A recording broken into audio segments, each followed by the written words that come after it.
Sir, dollar बढ़ रहा है रुपये के हिसाब से, तो देश को क्या फ़ायदे हैं और क्या नुकसान है? ये वास्तव में ये है क्या, रियलिटी या मिथ, कि हम कमज़ोर हो रहे हैं या मजबूत हो रहे हैं? तो कमज़ोर हो रहा है भारत या मजबूत हो रहा है डॉलर की मजबूती के सापेक्ष में, ये निर्भर करता है कुछ तत्वों पे, जिनमें है आयात और निर्यात। अगर हम इसमें टॉपिक रूम में देख लें डॉलर वर्सेस रुपीस, तो आप पाएंगे कि दो चीजें होती हैं, निर्यात,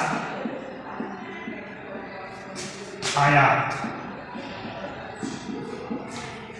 अब इस निर्यात और आयात में आपको ये देखना है कि इलास्टिसिटी किसकी अधिक है, इलास्टिसिटी एक्सपोर्ट की या इलास्टिसिटी इंपोर्ट की। अब एक बात समझा देता हूँ, सामान्य अर्थ में लोग जान रहे हैं कि ये इलास्टिसिटी क्या है।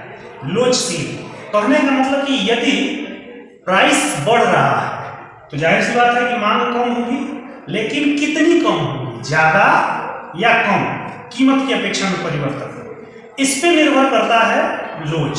तो अगर इलास्टिसिटी अधिक है, मतलब कि कीमत में थोड़ी सी भी चेंज आई तो डिमांड बहुत ज्यादा कम हो जाएगी। तो अगर थोड़ा सा भी डॉलर मजबूत हो रहा है, इसका मतलब ये है कि मान लीजिए कि अभी वर्तमान में जो चल रहा है 90 रुपया बराबर है $1। अब इस 90 रुपए में हम ये देखते हैं कि मान लीजिए कि कल को 100 रुपये हो जाता है, या फिर 5 एग्जाम्पल ले लेते हैं कि रुपया जिस समय 80 था और डॉलर इस समय 90 के बराबर हो गया है, तो निर्यात पे क्या असर पड़ा होगा? निर्यात पे असर ये पड़ता है कि पहले यदि हम $1 का निर्यात करते थे तो हमको 80 रुपये मिलता था। अब हम निर्यात कर रहे हैं इसी वस्तु को, तो हमको $1 में ही हमको 90 रुपये मिल गए, मतलब 10 रुपये हमको ज्यादा मिले जी। तो जाहिर सी बात है कि निर्यातक खुश हो जाएंगे और ज्यादा निर्यात करेंगे जी। दूसरी तरफ बात कर लेते हैं आयात की। हम जब आयात करते थे तो हमको जो वस्तु थी, मान लीजिए कि ये मार्कर है, ये हमको $1 का था, तो हमको देना पड़ता था 80 रुपये। भारत के लोग 80 रुपये में खरीदते थे, लेकिन अब कितना खरीदेंगे? 90 रुपये में। मतलब कि अब प्राइस बढ़ चुकी है तो डिमांड घटेगी। यही पे इलास्टिसिटी काम आता है। यदि हम अपनी जरूरत को टाल सकते हैं, मार्कर है, चलिए भाई ओवरऑल इंडिया में हम मार्कर का आप कम खरीद करेंगे, कोई जीवन रक्षा वस्तु तो है नहीं, इसकी आयात कम कर सकते हैं। तो अगर हम ऐसा कर सकते हैं तो हमें कोई फर्क नहीं पड़ेगा, भारत को कोई फर्क, जितना डॉलर का रेट बढ़ेगा हम आयात घटाते जाएंगे, बल्कि ये उल्टा अच्छा होगा, हमारा रुपया कम बाहर जाएगा और निर्यात तो बढ़ ही रहा है। लेकिन यदि हमारा आयात ऐसा है, जैसे मान लीजिए जीवन रक्षक दवा है, तो वो खरीदना ही खरीदना है, अगर आप प्रोड्यूस नहीं करते हैं तो आप आज जो कल 80 रुपया दे रहे थे आज 90 रुपया दे रहे हैं, यहाँ घटा है। तो अब हमको देखना पड़ेगा कि देश में क्या पोजीशन है, क्या स्थिति है, आयात अधिक कि निर्यात अधिक, इस पर निर्भर करेगा। दूसरा एक रास्ता होता है कि जैसे डॉलर मजबूत हो रहा है तो हमें फर्क वहीं पड़ेगा जहां हम अपना ट्रेड डॉलर में करते हैं। यदि हम इस ट्रेड को बार्टर पे ला दें कि भाई आप हमसे ले लीजिए कुछ सामान और कुछ सामान आप दीजिए, डॉलर से हमें कोई लेना देना नहीं, तो ऐसे सिचुएशन में फिर हमें कोई फर्क नहीं पड़ेगा। जैसे रूस के साथ जो बात चल रही थी कि आप रुपए में पेमेंट लीजिए और हम रूबल में आपको कर देंगे, आप हमको रुपया दीजिए हम आपका रूबल देंगे।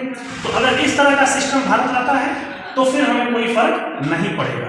लेकिन यदि डॉलर में ही करना है तो हमको देखना पड़ेगा आयात और निर्यात कौन ज्यादा है। ज्यादा के बाद देखना है कि उसमें लोचशीलता किसकी अधिक है। अगर लोचशील ज्यादा आयात है तो हम प्रतिस्थापित कर देंगे, कम खरीदेंगे तो हमको फर्क नहीं पड़ेगा। यही ध्यान रखना होता है। बाकी ऐसा कुछ नहीं है कि डॉलर बढ़ गया तो हमको घाटा ही लगेगा या डॉलर बढ़ गया तो मुनाफा ही होगा। ये निर्भर करेगा निर्यात और उसकी लोचशीलता, आयात और उसकी लोचशीलता। इसके बाद एक और सेक्टर है, ये तो ट्रेडिंग का सेक्टर होगा। हमारा एक सर्विस सेक्टर भी, बहुत से लोग हैं जो बाहर रहकर वहां कमा रहे हैं और एक रेमिटेंस के रूप में भारत में वो भेज रहे हैं अपनी कमाई का हिस्सा। तो यहाँ पे देखने बात है कि जितना ज्यादा डॉलर का रेट बढ़ रहा है उनका तो बल्ले बल्ले हो गया। पहले अगर वो 1000 रुपये भेज पाते थे, मान लीजिए कि डॉलर में हम कैलकुलेट करें तो इस $1000 की वैल्यू भारत में 80,000 थी रुपए में, उनके घर वालों को 80,000 रुपया मिलता था, ठीक है, रेमिटेंस के रूप में। अब जो भारत आ रहा है डॉलर, उनका पेमेंट उतना ही है, उनकी बचत उतनी ही है, तो वो तो भेज रहे हैं 1 ही डॉलर, लेकिन जो भारत में उनके परिवार हैं, अब उनको जो रुपया मिल रहा है वो मिल रहा है 90,000 रुपया।